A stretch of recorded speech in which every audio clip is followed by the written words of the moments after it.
Olá, tudo bem com vocês? Bom, hoje a gente se propôs a falar um pouquinho sobre autoestima, né? O que é isso? De onde vem, né? Por que autoestima? Vamos falar um pouquinho sobre isso, sobre quando as situações vão prejudicando a nossa autoestima e o que é necessário fazer, né? Para cultivar algo que é um bem tão necessário para a nossa saúde mental, né? Nossa qualidade de vida também. Então, o mundo em que a gente vive, a sociedade em que a gente vive, ela tem valorizado muito alguns padrões. Padrões de desempenho acadêmico, padrões de beleza física, padrões de relacionamentos e muitos desses padrões baseados em muita superficialidade.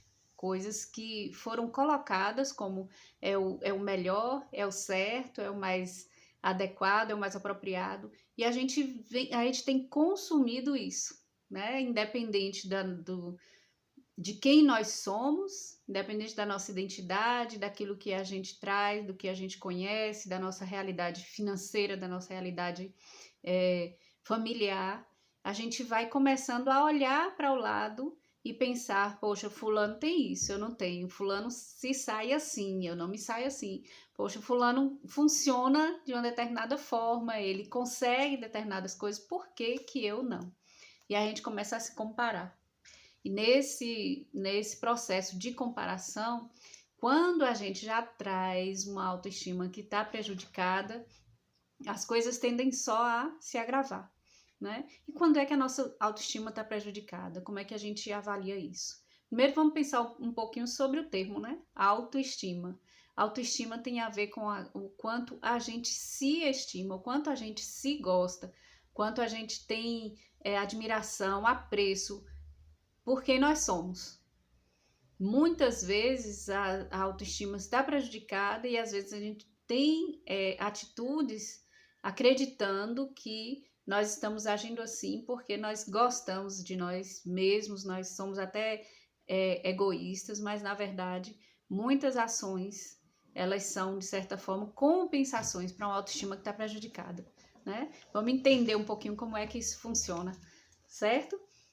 Uma autoestima prejudicada, ela normalmente tem a ver com pensamentos do tipo, não sou bom o suficiente, eu não sou um aluno tão bom, eu não sou tão bonita, eu não sou um filho tão dedicado, eu não sou um profissional tão bem desenvolvido, eu não sou uma pessoa que se relaciona. E a gente começa a achar que nosso jeito de funcionar está sempre aquém.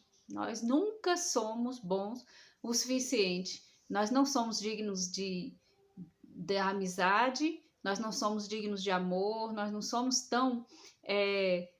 Não temos nada que possa ser digno de admiração, né? Do apreço, do carinho do outro, da aceitação do outro.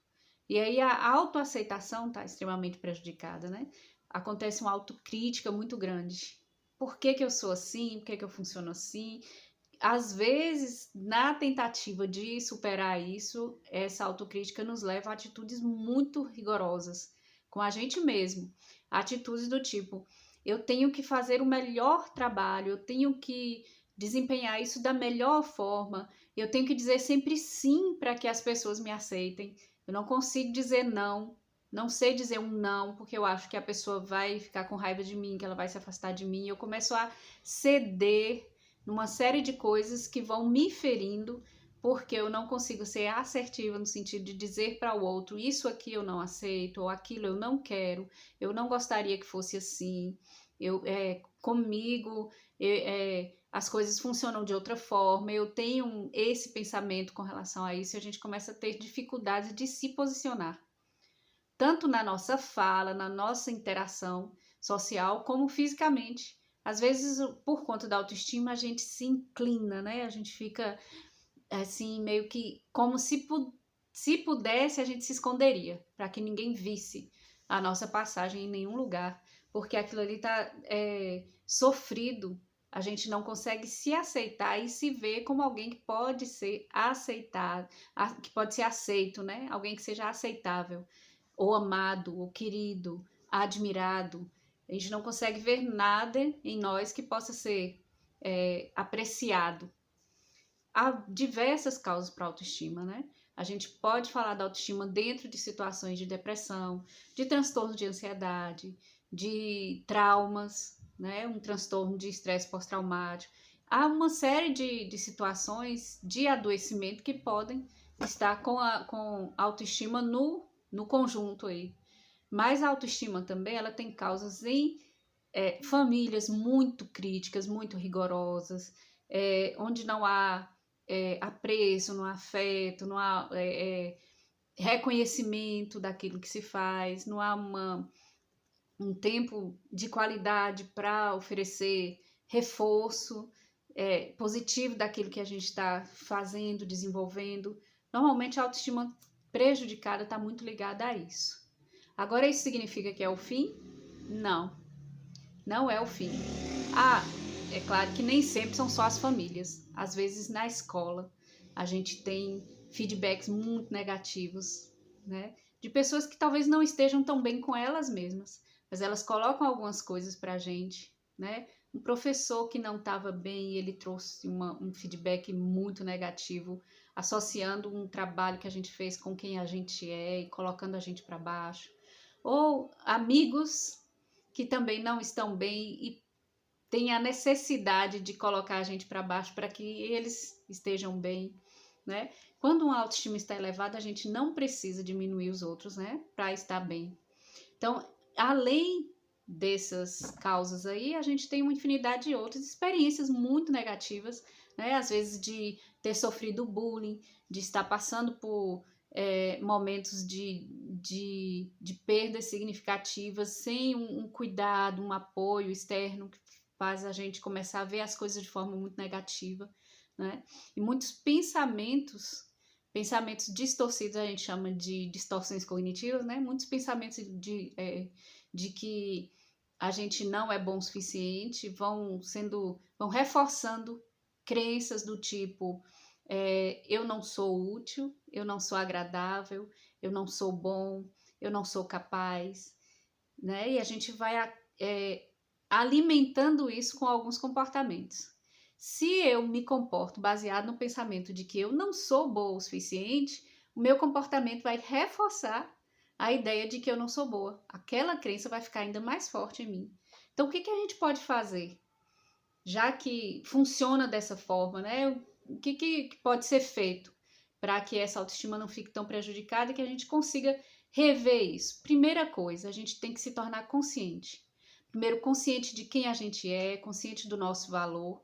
Nós temos um valor, nós temos uma identidade, nós temos algo que é essência nossa e que talvez esteja escondido aí atrás dessas ideias equivocadas. Então, a gente precisa começar tomando consciência também daquilo que é verdade e daquilo que é distorcido nos nossos pensamentos. Será que é verdade que eu sou uma pessoa incapaz, que eu sou burra, ou que eu sou incapaz de ser amada, incapaz de ter a admiração de um amigo? Ou será que isso é uma distorção do meu pensamento? Então, a gente tem que se tornar o detetive da mente, né? Primeira coisa eu sou detetive da minha mente. Eu tenho que questionar esses pensamentos, eu não posso aceitar de cara aquilo que vem como pensamento, como verdade. Eles são pensamentos. Isso não significa que eles são a verdade sobre mim. É a primeira coisa. Segunda coisa, a gente precisa, além de fazer esse questionamento do pensamento, de desafiar o pensamento, de ter essa posição de desafio para identificar, né, se é verdade ou se é um pensamento distorcido, a gente precisa começar com um objetivo na mente. Eu não quero mais viver assim. Então, o que eu posso fazer? Bom, eu quero mudar. Quais são as minhas metas? Né? Se eu acho que isso aqui não tá bom para mim, então eu vou trabalhar para alcançar um novo patamar. Não no sentido de me transformar naquela atriz linda e famosa que eu admiro, não. É dentro da minha essência, quais são os meus objetivos, em que eu posso melhorar e que seja por mim, que não seja para alcançar o elogio, um reconhecimento do outro, que não seja dependendo da aceitação do outro. O que eu posso fazer? E vamos colocando micropassos, pequenos passos, para a gente alcançar isso. É outro passo, né? Outra possibilidade. Outra coisa essencial, você precisa se amar no sentido de ser paciente, ter empatia com você mesmo, ter a capacidade de aceitar. A gente chama de ser compassivo consigo mesmo. É como agir assim. Imagina que você tem um grande amigo, alguém que você gosta e admira muito. E aí, essa pessoa acredita que ela é inútil, que ela é incapaz, que ela é feia, que ela é desagradável, que ela é burra. O que você diria para esse amigo? E o que você faria por ele? Pensando assim, você volta e vai pensar: o que eu posso fazer por mim se eu sou meu melhor amigo? Se eu de fato me amo e sou capaz de olhar para mim com esse olhar compassivo, com esse olhar amoroso. Então, o que eu posso fazer por mim? Porque a gente se critica, a gente se coloca lá embaixo. Quando a gente olha para o melhor amigo, a gente fala: não, fulano não deveria pensar assim. Poxa, fulano é tão bom amigo, fulano tem isso, tem... De repente, a gente consegue uma lista rapidinho de qualidades e de virtudes desse amigo. Né? Por que a gente não pode fazer isso consigo mesmo? Né? Trazendo para nós esse cuidado, esse autocuidado. Então, autoestima requer autoconsciência. Eu tenho que ter consciência do meu valor, consciência de que nem tudo que eu penso é a verdade, mas está influenciado pelas coisas que eu sofri, que eu vivi.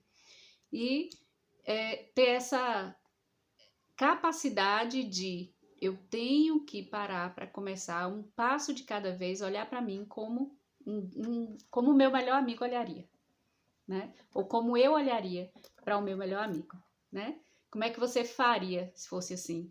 É simples? Não. Leva tempo, requer esforço e às vezes a gente cai em algumas ciladas, né? Da baixa autoestima. Mas é muito possível, muito possível. Se vê que não tá dando conta, que não tá conseguindo sair desse, eu vou chamar aqui de circuito, do circuito da baixa autoestima, não tá conseguindo sair dali, procura ajuda. Procura ajuda de um amigo, de um familiar, de um professor, de alguém que possa te ajudar a identificar. Será que o que eu estou vivendo é fruto de baixa autoestima? Será que tem algum transtorno por trás dessa baixa autoestima? É tudo que eu já vivi, que eu já passei?